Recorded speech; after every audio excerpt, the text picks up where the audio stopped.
আসসালামু আলাইকুম রহমতুল্লাহ। সম্মানিত শিক্ষক মণ্ডলী, কেমন আছেন আপনারা? আশা করি ভালো আছেন।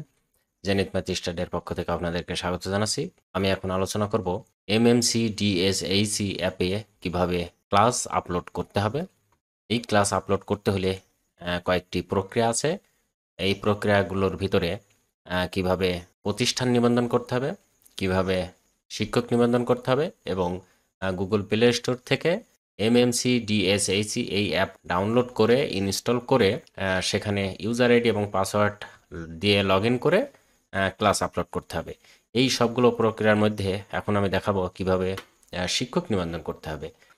এ প্রক্রিয়াতে যাওয়ার আগে আমাদেরকে অবশ্যই একটি ব্রাউজার সিলেক্ট করে নিতে হবে। আমি এখানে গুগল ক্রোম ব্রাউজারটি সিলেক্ট করে নিলাম। আমি চেষ্টা করব খুব দ্রুত এটা শেষ করার, কেননা খুব ডিটেলস আলোচনা করতে গেলে এটা ব্যাপক হয়ে যাবে। এই জন্য আমি সংক্ষিপ্ত আকারে চেষ্টা করব। আচ্ছা, এই নিবন্ধন করার জন্য যেখানে যেতে হবে সেই ঠিকানাটা হবে ঠিক এরকম: www.dshe.mmcm.gov.bd।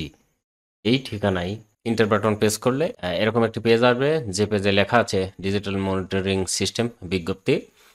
প্রথম পাতা, বিজ্ঞপ্তি, যোগাযোগ, নিবন্ধন, লগ ইন। প্রথম কাজ হচ্ছে নিবন্ধনে ক্লিক করা, কেননা আমি নিবন্ধন করব। তাহলে নিবন্ধনে ক্লিক করার পর এরকম একটি পেজ আসবে, যে পেজে লেখা আছে প্রাথমিক শিক্ষক নিবন্ধন, প্রতিষ্ঠান নিবন্ধন এবং মাধ্যমিক ও উচ্চ মাধ্যমিক শিক্ষক নিবন্ধন, প্রতিষ্ঠান নিবন্ধন। আমি এখন দেখাবো হচ্ছে শিক্ষক নিবন্ধন। প্রতিষ্ঠান নিবন্ধনটা পরে দেখাবো, যেহেতু মাধ্যমিক পর্যায়ের স্যারগুলো আমাকে অনেকেই জানতে চাচ্ছেন শিক্ষক নিবন্ধন কিভাবে করতে হবে। প্রতিষ্ঠান নিবন্ধন মাধ্যমিক পর্যায়ে সকলগুলোই করা আছে, আর যে প্রতিষ্ঠানগুলো নতুন সেই প্রতিষ্ঠানগুলো নিবন্ধন করতে হবে। তো যেহেতু বেশিরভাগ প্রয়োজন শিক্ষক নিবন্ধন, এজন্য এখন আমি শিক্ষক নিবন্ধন দেখাচ্ছি। পরবর্তীতে চাহিদা সাপেক্ষে প্রতিষ্ঠান নিবন্ধনটা আমি দেখাবো। ওকে, তো এখন চলুন শিক্ষক নিবন্ধনটা কিভাবে করব। শিক্ষক নিবন্ধন করতে হলে অবশ্যই আপনি যদি প্রাথমিক শিক্ষক হন তো এই বক্সে শিক্ষক নিবন্ধনে ক্লিক করবেন, আর মাধ্যমিক ও উচ্চ মাধ্যমিক হলে এই বক্সে শিক্ষক নিবন্ধনে ক্লিক করবেন। আমি মাধ্যমিক ও উচ্চ মাধ্যমিক শিক্ষক নিবন্ধন এখানে ক্লিক করলাম। ক্লিক করার পরে এরকম একটি পেজ আসবে, যেখানে লেখা আছে শিক্ষা প্রতিষ্ঠান নিবন্ধন ও শিক্ষক নিবন্ধন। যেহেতু আমরা শিক্ষা প্রতিষ্ঠান নিবন্ধন করব না, শিক্ষক নিবন্ধন করব, তাই এখানে ক্লিক করব। এইখানে ক্লিক করার পর দেখুন একটি পেজ আসবে এরকম, শিক্ষা প্রতিষ্ঠান EIIN নম্বর, যেখানে এই EIIN নম্বরটা দিতে হবে। আমি এখানে দিলাম আমার EIIN নম্বরটা, সেটি হচ্ছে আমারটা আমি দিলাম, দিয়ে পরবর্তী ধাপে ক্লিক করলাম। এইরকম একটি পেজ আসবে, যেখানে শিক্ষা প্রতিষ্ঠানের ডিটেলস লেখা আছে, EIN নম্বর আছে, শিক্ষা প্রতিষ্ঠানের নাম আছে, শিক্ষা প্রতিষ্ঠানের ইমেল আছে, খুলনা অঞ্চল, কুষ্টিয়া, মিরপুর আমার যেটা ঠিকানা স্কুলের সেটা চলে আসবে ডিটেলস। আর নিচে দেখুন লেখা আছে শিক্ষকের তথ্য, মানে এই তথ্যগুলো পূরণ করে আবেদন করুন, ক্লিক করলে হয়ে যাবে আপনার আবেদন। কি কি পূরণ করতে হবে একটু দেখুন। দেখুন এখানে লেখা আছে শিক্ষকের নাম বাংলায়, শিক্ষকের নাম ইংরেজি, শিক্ষকের মোবাইল নম্বর, শিক্ষকের পদবি, শিক্ষকের ইমেইল, শিক্ষকের ইউজার নেম, শিক্ষক পাসওয়ার্ড, এটা আপনার ইচ্ছা মতো দেবেন, এবং 3 8 24 এটা হচ্ছে গুণ করলে হয়ে যাবে। এখন আমি একে একে পূরণ করে দেখানোর চেষ্টা করছি। আমি সংক্ষিপ্ত আকারে দেওয়ার চেষ্টা করছি, যেহেতু টাইম লাগবে এই জন্য। শিক্ষকের মোবাইল নম্বর, আমি আমার মোবাইল নম্বরটা দিচ্ছি 0171062881। ওকে, এবারে শিক্ষকের পদবি, এখানে ক্লিক করার পরে অনেকগুলো অপশন আসবে। শিক্ষক প্রধান, যিনারা প্রধান শিক্ষক তিনারা এটা সিলেক্ট করবেন। সহকারী শিক্ষক, অধ্যক্ষ, প্রভাষক, ভারপ্রাপ্ত প্রধান শিক্ষক এবং ভারপ্রাপ্ত অধ্যক্ষ। এখান থেকে আমি সিলেক্ট করলাম সহকারী শিক্ষক। আচ্ছা, তারপরে শিক্ষকের ইমেল, এখানে শিক্ষকের ইমেলটা দিতে হবে। আমি আমার ইমেলটা দেওয়ার চেষ্টা করছি, এই যে zenithmathstudy@gmail.com। সম্মানিত শিক্ষক মণ্ডলী, আপনাদের অবগতির জন্য একটু জানাচ্ছি, এই জেনিথ ম্যাথ স্টাডিতে এই জাতীয় সকল প্রকার টিউটোরিয়াল আমি দিয়ে থাকি। এটা একটা ইউটিউব চ্যানেলের নাম, আপনারা এখানে ঢুকে বিস্তারিত দেখতে পারেন। এখানে দেখুন শিক্ষকের ইউজার নেমটা আমি সংক্ষিপ্ত আকারে দিয়ে দিচ্ছি, যেটা আগে ছিল ওই রকমই দেওয়ার চেষ্টা করছি। রানাটাই দিয়ে দিলাম। হ্যাঁ, এটা বড় হাতের ছোট হাতের যে কোনো একটা দেওয়া যেতে পারে, এখানে এই রকম কোনো সমস্যা নেই। তবে এখানে বলে রাখা ভালো একটি কথা, এখানে মনে রাখবেন, যেটা অনেকেই ভুল করেছেন। হ্যাঁ, যেহেতু মিরপুর উপজেলায় প্রায় 100 জন হয়ে গেল শিক্ষক নিবন্ধন করা, এর মধ্যে এই ইউজার নেম কমপক্ষে 50 জন ভুল করেছেন। গতদিন আমি শেখানোর সময় অবশ্যই বলেছিলাম যে এখানে কোনো স্পেস হবে না, কিন্তু আপনারা স্পেস দিয়েছেন। এখানে ইউজার নেম দিতে যাবেন, তখন এটা ইউজার নেম দেওয়ার কোনো অপশন আসবে না, মানে স্পেস নেবে না। সেক্ষেত্রে আপনাকে কী করতে হবে, এখানে কোনো স্পেস বাদে দিতে হবে, এটা খেয়াল রাখতে হবে। যেমন এখানে আছে এরকম রানা দিয়ে আবার কিছু লিখলেন আপনি, এই যে মাঝখানে যে স্পেসটা হলো, এই স্পেস ইউজার নেম এবং পাসওয়ার্ড দেওয়ার সময় ইউজার নেমে কোনো স্পেস নেবে না, সেক্ষেত্রে আপনি কোনো স্পেস দেবেন না। যদি বড় নাম আপনি দিতে চান তবে সরাসরি দিয়ে দেবেন কোনো স্পেস বাদে। ওকে, তারপরে এখানে দেখুন শিক্ষকের পাসওয়ার্ড, না এখানে আপনার ইচ্ছা মতো পাসওয়ার্ড দিয়ে দেবেন। আমি আমার ইচ্ছার মতো একটা পাসওয়ার্ড দিয়ে দিলাম। অবশ্যই 2টা পাসওয়ার্ড দিতে হবে, পাসওয়ার্ড এটা কনফার্ম করতে হবে, তবে একই রকম হতে হবে।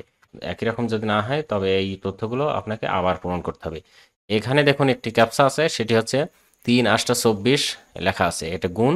এই 3 8 24 এখানে আমাকে লিখতে হবে 24, এটা ইংরেজিতে লিখতে হবে। হ্যাঁ, এখানে 2টি গুরুত্বপূর্ণ বিষয়, সেটি হচ্ছে একটা ইউজার নেম স্পেস দেওয়া যাবে না, আরেকটা হচ্ছে এখানে বাংলায় লেখা যাবে না। উপরে কিন্তু লেখা আছে 3 8 24 বাংলায়, কিন্তু আপনাকে বাংলায় দেওয়া যাবে না, এখানে লিখতে হবে আপনাকে ইংরেজিতে। 24 আমি লিখে দিলাম। এখন আপনাকে আবার রিভাইজ দিতে হবে সব কিছু ঠিকঠাক আছে নাকি। যদি সব কিছু ঠিকঠাক থাকে তবে আপনি আবেদন করুন, ক্লিক করলে আপনার আবেদনটা সাকসেস হয়ে যাবে। আমি এখানে ক্লিক করে দেখি আমার কি আসে। দেখুন এখানে লেখা আসছে এই শিক্ষকের নিবন্ধন ইতিমধ্যে করা হয়েছে। এর কারণটা হলো আমি যে তথ্যগুলো দিয়েছি তাতে মোবাইল নম্বরটা আমার আগে যে আমি যেটা খুলেছি সেখানে এই মোবাইল নম্বরটা দেওয়া ছিল, এবং ইমেলটা না মিললেও রানা নামের সাথে মিল আছে, যার জন্য এটা হচ্ছে নিল না। এখন আপনার এইভাবে যদি না নেয়, পরবর্তীতে কি করব, আবার চলে যাব ব্যাকে, যেই নামগুলো আছে এইগুলো চেঞ্জ করার চেষ্টা করব। যেমন শিক্ষকের নাম রানা, এটা চেঞ্জ করবেন, চেঞ্জ করে অন্য নাম দেওয়ার চেষ্টা করবেন, যেহেতু আপনার বড় নাম থাকবে মোহাম্মদ, অথবা লাস্টেরটুকু প্রথম অংশ শেষ অংশটুকু কেটে দিয়ে মাঝখানেটুকু রাখতে পারেন। শিক্ষকের নাম এখানেও একটু চেঞ্জ করবেন, মোবাইল নম্বরটা অবশ্যই চেঞ্জ করবেন। এই মোবাইলটার নম্বরটা না নিলে আরেকটা মোবাইল নম্বর দিয়ে আবেদন করবেন। তারপরে দেখুন এই যে শিক্ষকের ইমেইলটা চেঞ্জ করবেন। এইগুলো চেঞ্জ করলে কোনো ক্ষতি নেই, এজন্য আপনার আবেদনটা সফল হয়ে গেলে পরবর্তীতে যখন উপজেলা মাধ্যমিক শিক্ষা অফিসার স্যার অ্যাকসেপ্ট করবেন, তখন আপনি এটা নিজেই এডিট করে নিতে পারবেন। এই জন্য আপনি এখানে একটু ভুল দিয়েও যদি আবেদন করেন তাতে সমস্যা নেই। আর স্যার তো অবশ্যই বুঝবেন, কেননা আপনার স্কুলের ডিটেলস এখানে লেখা থাকবে, স্কুল দেখেই বুঝতে পারবেন আপনি আসলে এই স্কুলের স্যার কি না। ওকে, এখানে যখন আপনার নিবন্ধনটা সফল হবে তখন এখানে একটি লেখা আসবে যে আপনার নিবন্ধনটি সফল হয়েছে। তখন এটি উপজেলা মাধ্যমিক শিক্ষা অফিসার বরাবর চলে যাবে আবেদনটি। উপজেলা মাধ্যমিক শিক্ষা অফিসার স্যার ওখান থেকে অ্যাপ্রুভ করে দিলে আপনার নিবন্ধনটা সম্পূর্ণ হয়ে যাবে। তারপরে আপনি গুগল প্লে স্টোর থেকে mmcm dshe এই অ্যাপ ইনস্টল দিয়ে আপনি ইউজার আইডি এবং পাসওয়ার্ড দিয়ে লগ ইন করে আপনি ক্লাস দাখিল করতে পারবেন। এই ছিল মোট আলোচনা। যদি এখানে বুঝতে পারেন তাহলে তো খুবই ভালো, আর না বুঝতে পারলে আমাকে কমেন্টস করবেন, আমি চেষ্টা করব আপনাদের এগুলো বুঝিয়ে দেওয়ার। আর একটা কথা বলি, সেটা হচ্ছে যদি সমস্যায় পড়েন তাহলে এই যে এখানে মোবাইল নম্বর দেওয়া আছে, এই মোবাইল নম্বরে ফোন করে আমাকে জিজ্ঞেস করতে পারেন। যে কোনো সমস্যা হলেই আমার কাছে ফোন দিতে পারেন, অথবা উপজেলা মাধ্যমিক শিক্ষা অফিসার স্যারের কাছে ফোন দিয়ে যোগাযোগ করে এগুলো ঠিক করে নেবেন। মনে রাখতে হবে যে নতুন যে নিয়ম সেটা হচ্ছে অবশ্যই ক্লাস আপলোড করতেই হবে, এজন্য আপনাকে অবশ্যই শিক্ষক নিবন্ধনটা সম্পন্ন করতে হবে।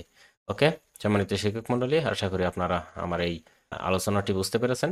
যদি ভালো লেগে থাকে তাহলে অবশ্যই আমার জেনিথ ম্যাথ স্টাডি চ্যানেলটি সাবস্ক্রাইব করে বেল বাটন অন করে দিয়ে আমার পাশে থাকবেন। পরবর্তীতে এই জাতীয় যত প্রকার টিউটোরিয়াল দিয়ে থাকি আপনারা যাতে পেয়ে যেতে পারেন।